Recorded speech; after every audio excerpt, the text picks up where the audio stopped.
Good evening, good afternoon, good morning, and good night. Slight technical hits to start, which is now solved. Thank you, love. Just proving we are live, because if we were, that live. wouldn't have been in there. So welcome to another Sales TV episode. This one is focused pretty much on the North Americas, but we actually found out when someone got a map and a globe out that it actually works for some parts of the rest of the world as well.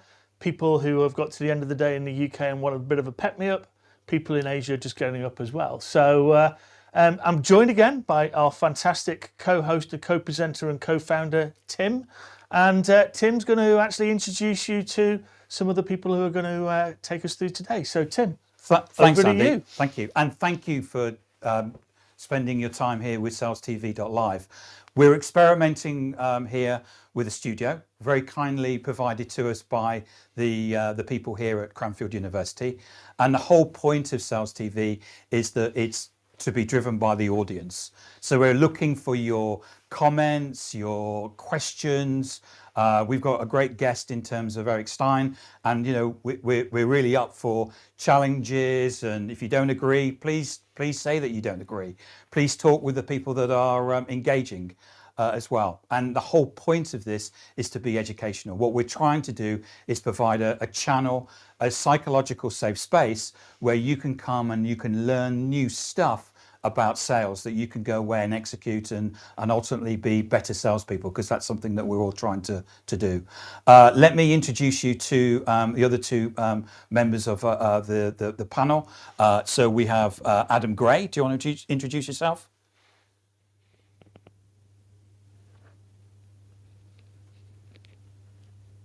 Good night, and it's lovely to be here in the studio, albeit virtually, talking to the Americas. Thanks, Adam. And Rob. Hi, all. I am Rob Durant, founder of Flywheel Results. I suppose I am the North American representative of Sales TV today, coming to you from just outside of Boston, Massachusetts. Thanks, Rob. And let's get our guest on, Eric. Hello, Eric. How are you doing? I'm doing great. Thank you. Good. Thank you so much for coming on and trying our new format out for us and being flexible and open to try this out. Eric, why don't you tell people a little bit about yourself? Well, first of all, thank you, Tim. I'm really honored that you asked, and I'm happy to be with the group today. I love the idea of giving folks a little bit of a pet-me-up at the end of the day in the UK. Usually I find that at the bottom of a glass, but hey, there's a first time for everything. I have been in technology sales for a little bit over 20 years. I spent a good bit of my career at places like SAP and Skillsoft, and I'm really excited to join the group today. Thank you for inviting me. Because you did a particularly interesting transaction at Nike, didn't you, for SAP? We partnered with Nike to help transform their supply chain to adapt to the demands of a new global economy driven by direct-to-consumer business and away from traditional first world geographies on a B2B strategy. So yeah, it was very, very exciting. So let's get on to the discussion today in terms of the way that sales seems to be changing and the move to having different, not necessarily just sales cycles in terms of, buyer close, but the business cycle that we have within an organization. I mean, how do you see things going at the moment, Eric? I think it's a really interesting time, Tim. Listen, I believe that every major technology cycle drives new innovation, and new innovation will drive transformation for business. I think one of the things that we saw during the COVID pandemic was an acceleration in the adoption of technology. And I think one of the things we're seeing now is what happens when those technologies become the everyday expectation of business, just as we sort of adapted to that new normal of e-commerce driven consumer brands, of subscription media. We're now hit with a brand new innovation, one of sort of the mega trends in tech around generative AI. coming hot on the heels of the automation trend. And I'm not sure that businesses figured out exactly what to do with it. If they had, we wouldn't have seen a simultaneous writers and actors strike in the North American entertainment industry unions for the first time in 62 years. We wouldn't be looking at a near strike in logistics. We wouldn't be looking at an auto worker strike. And a lot of that has to do with how do we think about work as we look towards the future, as work becomes more impacted by technology than ever before. What is the balance between work and the worker, and how as a society do we want to cope with that? And that has been a hell of a pep me up straight away, because if you're in the UK, hearing about all your strikes has made us feel a lot better. We're not the only ones. So Adam, what your view on the business cycle that's taking place within sales? Well, yeah, I mean, clearly technology has had a massive impact over the last 3, 4, 5 years. And I would totally agree with Eric in that businesses in many ways, I don't think this is an AI peculiar thing. Businesses in many ways have not really understood how this technology has impacted how they have traditionally done things. And I think that one of the areas where we're seeing, we as a business are seeing lots of mistakes being made, is that technology is being used to scale the wrong bits of the sales function. So like, you've got marketing automation, which means you can send out to 1 million people instantaneously. But that doesn't mean you should send out to 1 million people instantaneously, because the problem is when everybody's sending out to 1 million people instantaneously, everybody gets overwhelmed with email and they just set up blanket rules to put it straight in the spam. So actually you've taken 2 steps forward and 2 or even 3 steps back, because you've made it more difficult for yourself and everybody else. And I think that we're going to see a similar thing happen with AI. It's being lauded as being the mechanism that will enable people in the social space, let's say, who can't write things, to be able to write content really efficiently and really quickly, which is going to engage their audience. The reality is that it isn't going to engage their audience, because the reason that I'm going to read your content, Eric, is because we've met and it's you, not because of any other reason than that. And the problem is when everybody in your space is producing grammatically perfect, insightful content that is lacking that personality and that connection and the context that I have, being that we've been on this call together, I think that the businesses are grasping at straws. Clearly, they all have a major problem to overcome in terms of pipeline. And they're trying, my view is that they're trying to scale the wrong parts of that sales process. And I would actually say to the audience, if you're interested in what human, authentic, but professional content looks like, go to Eric Stine's LinkedIn profile and check out what he's posting. He is a master of doing that, and he gets loads of engagement as well. So it's a really good place to go and look at. Andy. Yeah. Do you want the model now, or no? In terms of where do you see the business changing? I think there's an uncomfortable truth in reality, Tim, that we all kind of know, but no one's investigated it. And the context of that is that sales has got a set of things that are happening to it that we kind of ignore. And it's not equal across all sectors, but where I see it is that we're losing on average 30 salespeople a year. And we're not recruiting them back at any substantial level. We're mishiring and whatnot. Which actually includes then and drives quite negative behaviours. I don't know if over-quotaing is the exact word, but it drives over-quotaing, which then damages mental health and all of those other things, which then actually means people disengage, and actually then reinforces and drives people to, quietly quit or proactively quit. And we'll come on to it a little bit later, but I think that becomes almost, a circle that is ever decreasing. And I don't think we're focused on those as much as we could be. And I think probably, and I'd really love, Rob to jump in and then Eric, is because we still see ourselves as a number. And we don't see it as a social science. We don't see it as an art. What I love about the US, I will say that, is that the amount of colleges that are now teaching sales as a discipline, I think is a beacon. But I think there has to be more. I think there has to be something that follows up behind that, which is to be, as Tim, CPD, professional development. And, from the perspective of then the rest of the world, we've got to start doing the things that Cranfield and Middlesex University and universities in Finland and Paris, etc., are doing, which is start teaching the discipline of sales at the undergrad level. What do you think, Eric? I'd like to let Rob answer first because he hasn't spoken yet, and I know. Sorry, Andy Rob, out, go ahead. That's quite all right. I'll follow on. Oh, that's Rob. quite all right. I just wanted to pick up on a couple of things said. Adam, I heard you say that we were automating the wrong things, for example. And I contend that it wasn't so much automating the wrong things, it was how we were automating things and what we were doing. We were making the processes fit the technology, not the other way around. And that leads to behaviors that are ultimately less than optimal. When it comes to sales training in the colleges, yes, there are quite a number of them, but I used to make the joke, nobody graduated with a degree in sales. I can't make that joke anymore. There are many a program, but as it compares to the number of colleges that teach marketing or psychology or any number of other degrees, there are still plenty of opportunities, plenty of inroads. And we need to be sure that those of us in the industry help set that foundation right. What is it to sell?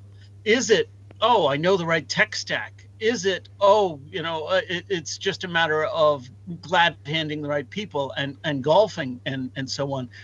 I think the collective wisdom already knows the answer, but I don't know that we're talking about it as much. And, 85 years ago, we were given the recipe. 85 years ago, Dale Carnegie told us how to win friends and influence people. We just need to figure out now how to do that on a digital scale. And it comes down to 6 basic words, 3 basic tenets. Be approachable, be sociable, be generous. People like to do business with people they like. And when you start with that and then build the foundation from there and build the lessons around that, but always come back to that basic foundation, I think you're setting the next generation of salespeople up for long-term success, regardless of what technology comes around next. Just to say, Bob Britton says that part of the issue is that tech and humans evolve at a glacially different rates. If we don't manage tech evolution, we will end up serving tech rather than tech benefiting humans, especially with AI. And he also goes on to say, as to business cycles, the business horizon has shortened. There are fewer businesses that form with the intent of being multi-generational concern and instead form to sell to the highest bidder in 5 years or so. And great points, Rob. Very good points. Eric, what are your thoughts? So I'll start by piggybacking off of what Tim just said, which is I don't think anybody starts a business and doesn't think about being a multi-generational concern. I just think that in some cases, the fastest path to becoming that is to get acquired by a larger company and to become part of the bigger picture. But I don't want to distract from the main topic that was brought up. And I do very much have a point of view on it. So I was trained as an attorney, and when I went into sales, I think one of the things that I had to get over myself about was that I was leaving one of the so-called professions.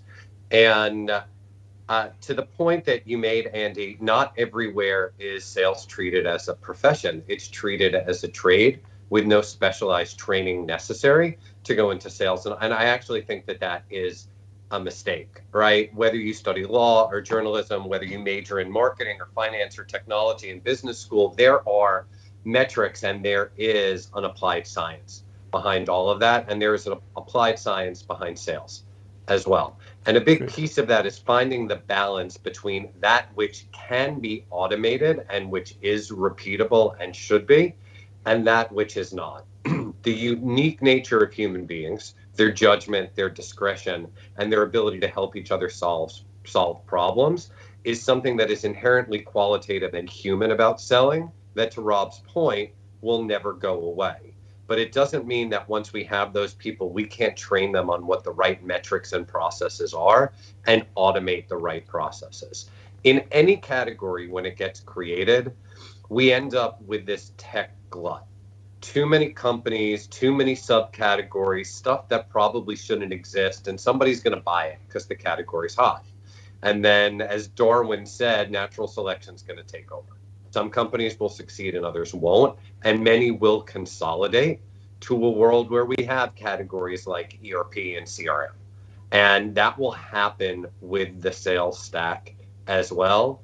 There are things about serving a customer and being a customer advocate, about responding to an RFP, and around solution targeting that can absolutely be automated and tied to business metrics. But if they're put in the hands of people who aren't trained to operate as professionals, it's kind of like giving a 6-year-old a weapon. Why would you do it? A fool with a tool is still a fool. Correct. Yeah. Yeah, and I think interestingly, that's where I think Rob Britton's viewpoint was spot on. Is we're trying to be less about emotion and less about empathy, which is what we talked about on the episode this morning, and more about it's for efficiency at all costs. And you forget that actually it's not about efficiency, well, it is, but those other two things, that humanity piece in front of it is really, really important, because people do business with people. I think Adam, Rob, left brain, right brain. You buy an emotion and then you try and justify it, with facts and figures. I think sometimes that gets lost, doesn't it? That sales is a human thing, people buy people, but also leadership is a people thing as well. And I know that Eric is very passionate about that. People come to work with all the things that are going on at home. Whether you have older parents or you've got problem with your children or something like that, all of those things come to work with you, and as leaders we need to be empathetic and possibly sympathetic with that as well. But we need to be that as sellers as well, right? Yeah. You can technology away the inefficiency, but you can't technology away the humanity. To the point that was made earlier in the conversation about marketing automation, if you're going to send 1 million emails, send them to the right 1 million recipients. Send them to the ones that have given you the right buying signals in that category and for that product. I had an experience. But Eric, go ahead. The challenge there is that why should I send it to the 100,000 that are the right people when it costs me nothing more to send it to 10x more and send it to all million? Hey, you never know, I might land a lucky in those other 900,000 that I would have otherwise overlooked. Because it's annoying and it's sloppy. Exactly. I had an experience 7 years ago. I was doing background research around an opportunity with a apparel and footwear retailer that focuses almost exclusively on women. But I was still going to do my homework, and I still wanted to understand their e-commerce experience, their available to promise rules, huge focus on the whole downstream customer experience, because you get a lot of abandonment in apparel and footwear if the product can't reach the customer on a direct-to-consumer basis in a reasonable time, right? If you want those Adidas Sambas and you can't get them tomorrow, then maybe you'll just buy the Nikes instead, right? And so I went online, and the only thing I could find that I could purchase, because full disclosure, I'm married to a dude, so we need no women's apparel or footwear in this house. I bought an umbrella 7 years ago. I cannot get off of their mailing list. I don't know how to say stop, unsubscribe. I've clicked every button under the sun. I keep getting just spam from them. It's annoying. Now that's an example. That's an example writ large, but there's another retailer I continually get emails from who I shop at frequently, but there's absolutely no targeting that's being done there. I have a purchase history. It is a long one that should be used to target the communication to me, and it's not. And because it isn't, I find their efforts to be problematic. And that's where technology can help. Great point, Eric. There is a solution to that, getting off their email list. Invoice them. Send them the canned spam and invoice them. They will fix it like that. They won't send you a check, but they will fix it. I love that idea, Rob.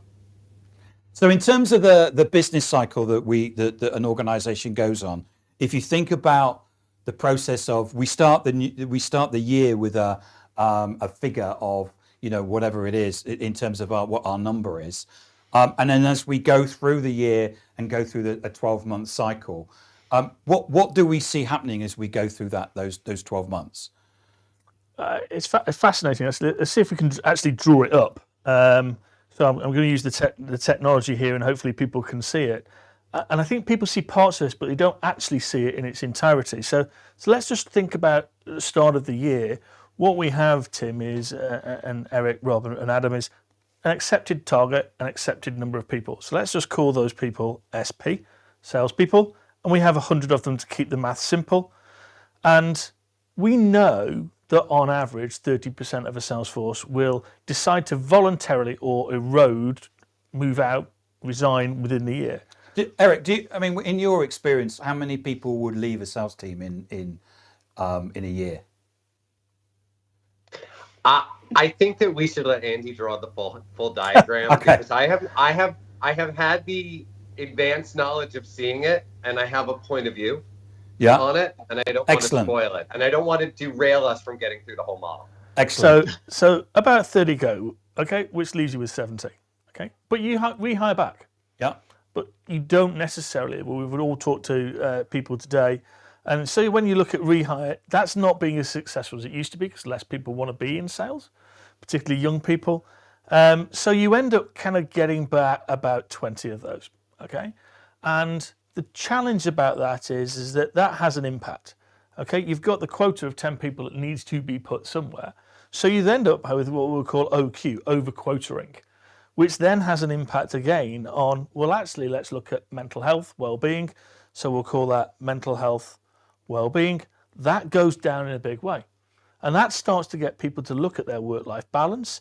It certainly puts more people away from their OTE, on target earnings. And that in itself starts to continue to drive this perpetual kind of result. And that means in the next year, you end up with 90. And actually, I don't know about you, but I've never worked in a sales force ever where my number went down because I had less salespeople. Yeah. So the challenge is that your number, if it was, let's keep it really simple here, and it was 1 million, well, that's actually now 1.05 million. So you've got more quota with less people, and then you've got 27 people will leave. You know, you're not going to be as good at getting them back, so you'll only get 18, and it goes round and round and round as a cycle. And it's happening because you've got LinkedIn that actually shows now companies, if you've got a navigator license, shows companies data about mean tenure. Yep. And if you then go in and do some desk-based research about just the sales teams, you've got an issue where you can see that the sales teams are actually lower than most of the mean tenures of these organizations. So this is happening. Now, it doesn't happen in every industry. Some is more accelerated than others. Some have very long tenured people, which in itself means skills development and skills fade are issues. But this is starting to be that ever decreasing cycle of circles that unless we start to treat people in a different way, why don't we start treating our salespeople in the same way that we actually treat our customers in order to make sure that they have a great experience with their clients, which means that we're selling more because they just love doing business with us. So take us through that again, very quickly. Just summarize it for people. Yeah, so it's about the fact that if you look at it, basic thing, you start off with a number of salespeople, which you've got here. So you'll lose 30 of them through normal attrition.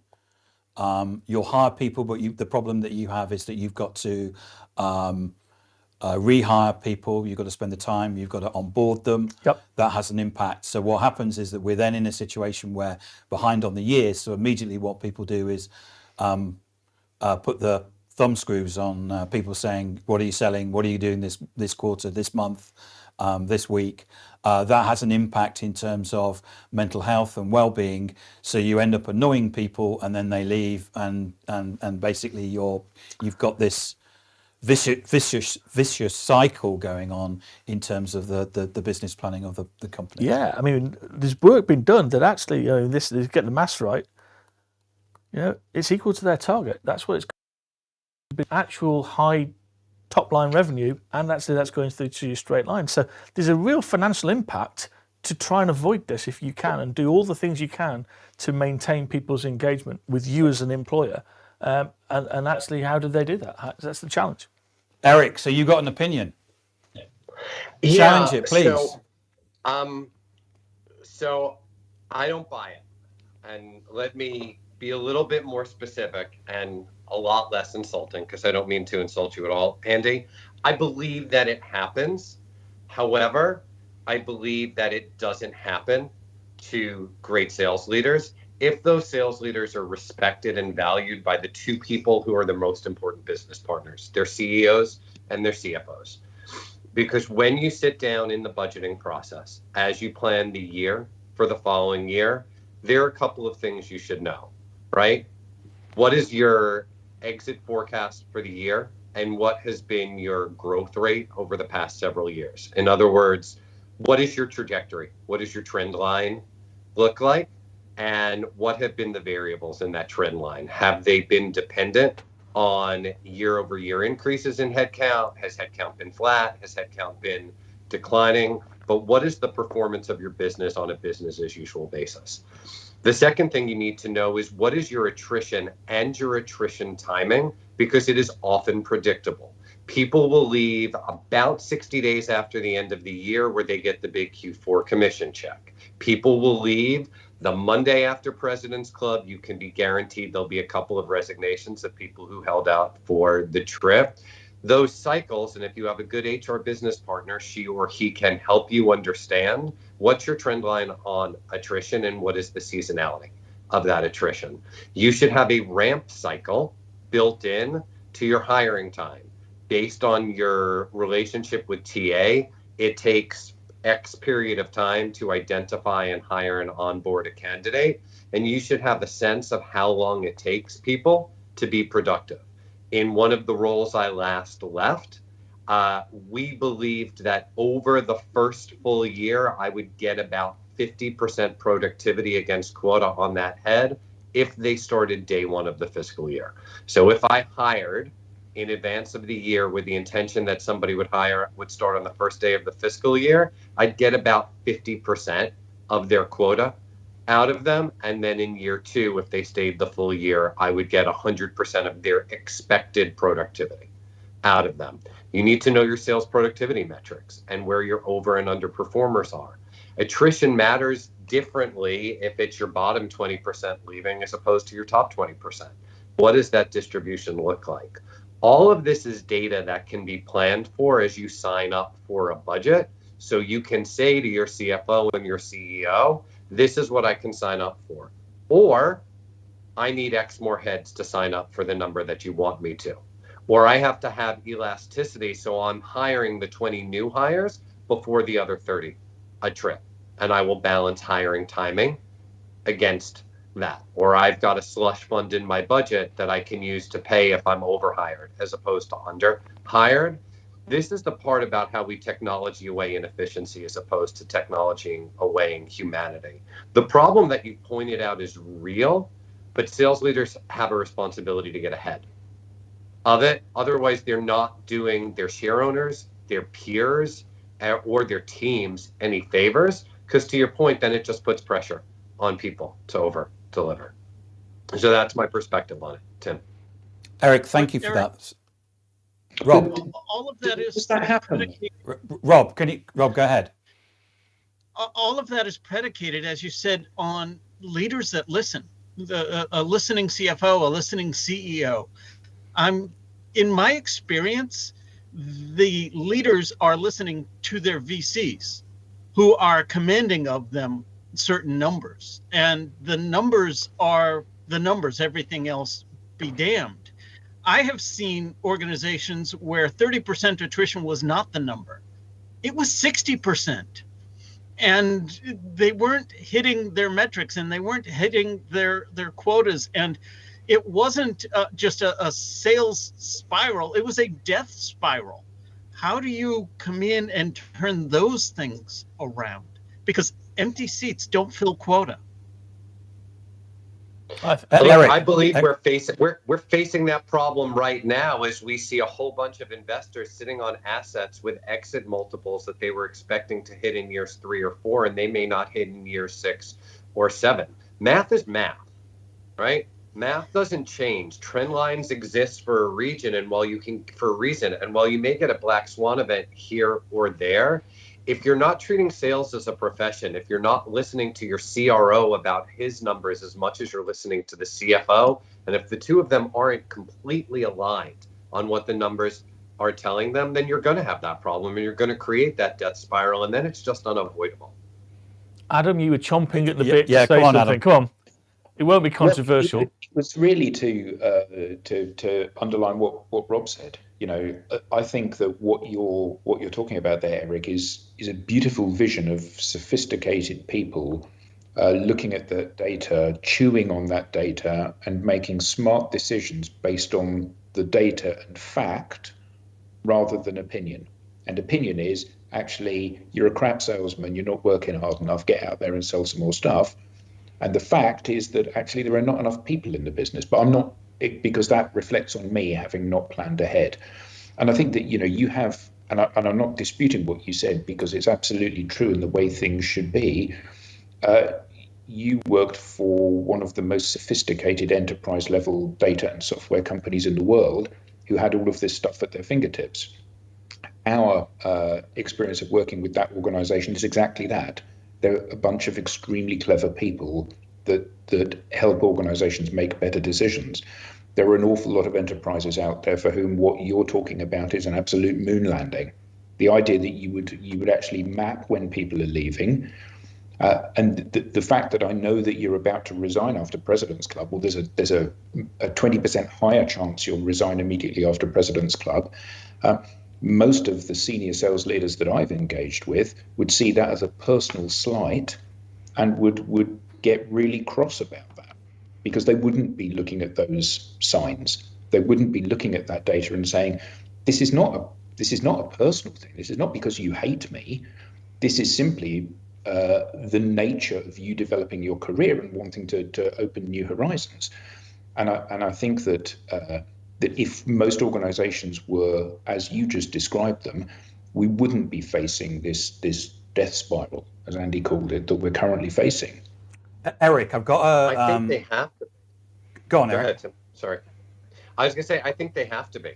And they're only going to have that capability more and more with generative AI and the ability to build algorithms around that data and to make it much more consumer grade and enterprise scale. But ultimately, the numbers are the numbers. We can believe what we want to believe and be disappointed, or we can believe the truth and we can act on it. But it doesn't really change the reality of it. Eric, we've got a comment here from Bob Britton. And I'm not quite sure the context of this, but I think it would be, so Bob says, sounds like he's talking about enablement. Now, I wanted to pick up on that in terms of this vision that you offer in terms of here is what a CRO should be doing. What support would you expect from that in terms of sales operations, sales enablement, or whatever structure that you're marketing? What should actually be there to support you? When I was a CRO, I had a standing meeting every week with what I called my core team, which was semi-ridiculous because I spoke to the three of them either individually or as a group nearly every day and sometimes multiple times a day. That was my HR business partner, my finance business partner who sat in the FP&A team, and my head of operations who ran sales operations and enablement and our program management function. But that's the support that you need. And then you need to make sure that you're communicating that effectively and representing it accurately within your peer group at an ELT level, so that your product leader understands what your dependencies are on feature availability or platform integration or the remediation of bugs or security risks. Your marketing leader needs to understand how much pipeline is it going to take to make the segment of the number that is dependent either on leads from your install base on cross-sell or upsell or new customer acquisition. You need to be an active partner to your marketing leader to say, hey, listen, if you had an extra $1 million, do you know where to spend that and how the marketing funnel is going to convert and how that translates to leads? Do you know how to best put that money to work for me? But at its core, Tim, you need an operations leader, a finance leader, and an HR leader that can support you with this information and help you make those decisions. You should never make them alone. Right. Thank you. Andy, do you want to come back? No, because I actually agree with Eric, actually. I mean, but so it's great. I can see it from your face. But actually, the guys, Rob and Adam, have actually kind of nailed it on the head, which is, Eric's on this show for a reason, because he's the North Star of what should be happening. Yeah. I would add the context of, actually, it's not just been about a sales leader. Eric is clearly a leader. Yes. And that's the chasm. If you look at somebody like Phil Jones from Brother, he obviously brutally honestly talks about his transition from being a sales leader to being the CEO. And I can hear that in what Eric's saying. I've made that transition. But what Adam said is quite right, and what Rob said is quite right, is Eric's a bit of an anomaly, unfortunately. So back to Bob's point, it is about enablement, but it's about enablement as you as an individual, not your sales teams. So when you walk to your CFO and you walk to your CEO, they see you as on parity. And you can see that in the way that Eric is presenting himself and the things he talks about. So he's very, very credible. Some people come in and it's like, yes, you're just there to exercise the number. Yeah. And so actually, I think Eric is spot on agreeing it can be avoided completely, but it's unfortunately only avoided by some really good outliers in sales leadership. And that doesn't mean the others are bad. We've talked about it before. It's addictive behaviors of, this is what happened to me when I was 25 and joined, and as a consequence, this is how I'm going to behave today. And frankly, my sales leaders, when I was first in financial services, were just out there driving a number. They didn't do anything about their own development. They didn't do anything about my development. And it was all about, here's your margin, here's your quota, here's a map, here's a car, off you go. I was having a conversation with Eric, and I don't know if you can share these figures, Eric, but when you were in your CRO position, we were hit with the war in Ukraine, and you did an analysis of your sales team, and I've not heard anyone else do this, and say, here we are, we're being hit with a black swan situation. This could have an impact globally in terms of people's buying process. Who in my team has actually lived through these things before? So if we think about 9/11, that was what, 22, 23 years ago? 22 years ago, yeah. Yeah. So you did some analysis of your. So you what was it? I can't remember. Was it?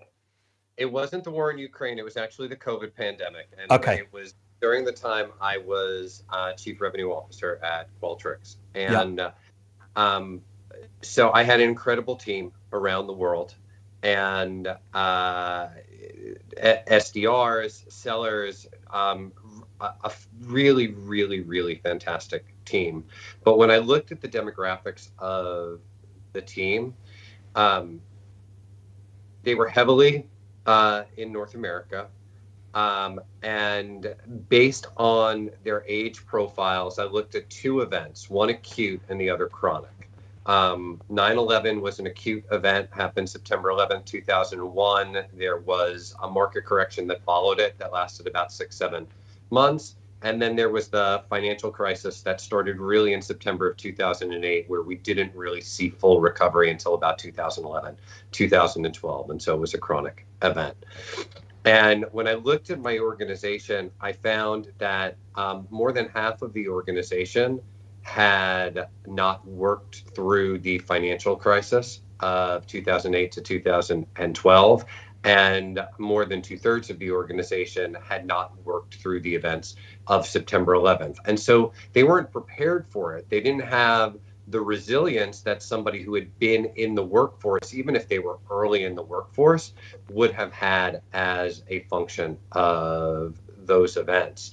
And so we used Pulse technology to understand what they were struggling with and how we could support them. Many of them lived in living environments. Maybe they shared an apartment with roommates, or they were in apartments that weren't set up for work from home. Many relied on some of our central offices in the Salt Lake City metropolitan area and in Dallas and North Carolina, because that's where they got lunch and in many cases breakfast every day. And so what we did was we tried to account for those corrections, create community, and create a level of services for our team that met them where they were and what their experience level was, so that we could try and help them through it. I'm sure we made 1,000 missteps, and I'm probably only aware of half of them. But we did start by looking at the data to figure out who was going to need help and what kind of help were they going to need to continue to be productive and to feel safe at work. Yeah. I mean, that's a great example of somebody, actually thinking about the data and thinking then about their workforce. And I just wanted to get Eric to share that. Actually, I'd say just the opposite, Tim. He looked at the people first and then the numbers. How many organizations did we hear went through layoffs and such because we weren't going to make our number, and then worry about the people factor? Again, Eric, you're proving that you are an anomaly. People don't typically behave like that. They should, but they don't. But I think that goes back to treating sales as a profession. When you have a job category that anybody can enter, we're actually making our jobs harder, because our ability to filter applicants is extraordinarily difficult, because we can't rely on their education or their training as a lever of their experience. And if we actually, it's not about creating a barrier to entry, but it's creating entry criteria that are meaningful. It would mean that it would make the recruiting job so much easier for us.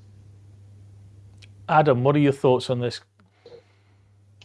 Quickly, Yeah, because we've got 1 minute 38 seconds.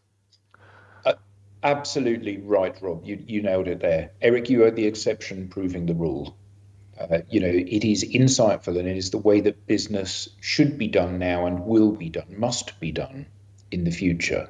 But I think that particularly sales has so many Luddite, macho attitudes attached to it that there isn't room for this kind of behavior. And I think that certainly Tim and I, when we worked together, saw it with 25% of the sales leaders were old school. That was the nice way of describing them. And it wouldn't even be tolerated today, but certainly in the future, it not only won't be tolerated, it will significantly impact on organizations' ability to execute on what they need to. Andy. I think that's great. And so with 45 seconds, Eric, it's been absolutely humbling Eric, to be it's hanging out with you. been awesome. Absolutely Thank you so brilliant. much. Thank you so much, Rob, for organising this from the North America's viewpoint, and Adam for being a wonderful co-host. I'd just like to thank again the guys here at the Grenville Studios and Cranfield University. I think we're at a real watershed, and it's been wonderful to spend time with such an exceptional leader and hear about, as Rob says, the people first, and actually look at how we can help people actually uncover and reflect on what they're doing to maybe address these things. Because I think one thing is for sure, everybody, this isn't going to be the last time that we have these things. The cycles seem to be getting shorter, and we get impacted more and more. So thank you, everybody. Thank you so much, everybody. Thank you. Bye.